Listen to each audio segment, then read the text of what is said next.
Why, my brothers? Because of La ilaha illallah Muhammad Rasulullah. This was the strength of Islam. See, my brothers, after one of the battles, Sahaba, now this may sound nice and pretty. You need to understand, Sahaba were like us. They made mistakes. There was hiccups, but they were men who were very quick to patch it up and fix it up. After one of the battles, there was a lot of booty of war. So Sahaba got together and now they're having what? Mashura amongst one another. How are we going to distribute this?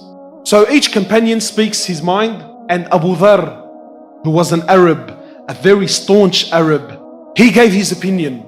And then Bilal radiallahu ta'ala anhu, who used to be a black slave, when it got to Bilal, Bilal says, Abu Dharr, look, I don't really agree with your opinion. I think this is what we should do.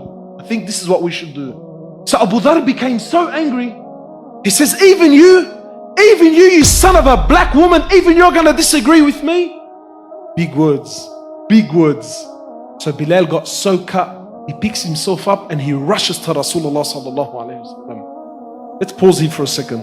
Let's speak the language of the boys now, yeah? As far as we're concerned on the street, what did Bilal do, bro? Going to Rasulullah to tell him what happened, according to our language, what did he do? He snitched, which is a itchay ogay amongst the boys, isn't it? See, my brothers, they didn't have the disease in the hearts that we have. Today, so that I don't snitch, I'll hate on the brother for the next 25 years, no problems. But these men were so pure in their hearts.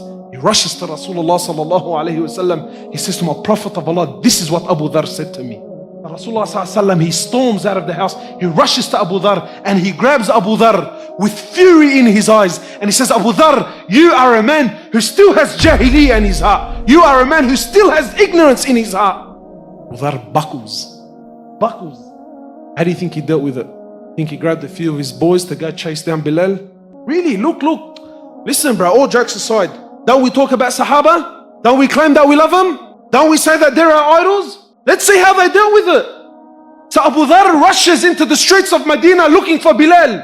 And he finds Bilal in the streets of Medina. And he rushes to Bilal and he falls on the floor and he puts his head on the ground and says, Bilal, I will not, by Allah, I will not lift my head off the floor until you step on it with your foot and let it be known to the people of Medina who of us is the dishonored and who of us is the honored one. What do you think Bilal did? Come here, you little... No. Then and there, it was finished, done, sealed, over. Gets down on the floor. He kisses Abu Dharr. He says, man, I forgive you for the sake of Allah, brother. Done, finished, dusted.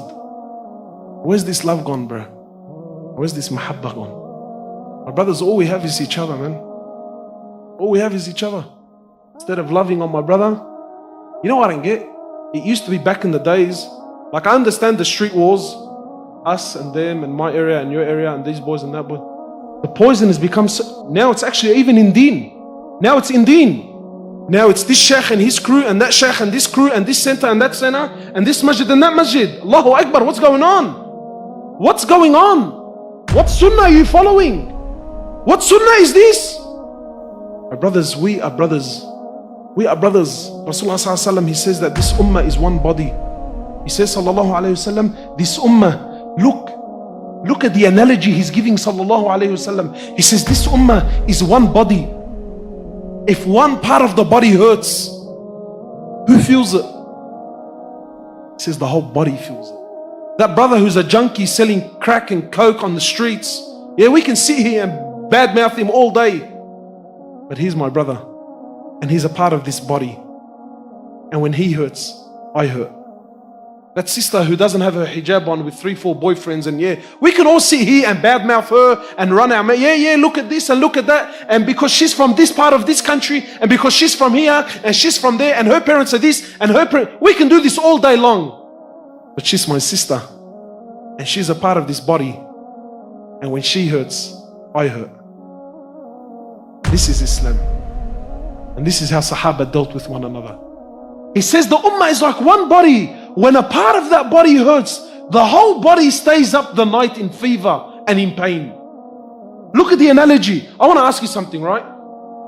If I harm this pinky here, whatever, man, I fall on the floor, I break it, I cut it off, whatever, bro. This pinky here. What logic, what justice is there that because of this finger, right, this arm is deprived of sleep tonight? You know why? Because that finger is on this hand, and this hand is on this arm. This arm is attached to this body, and those other parts are also attached to the one body. This is what Rasulullah ﷺ is saying.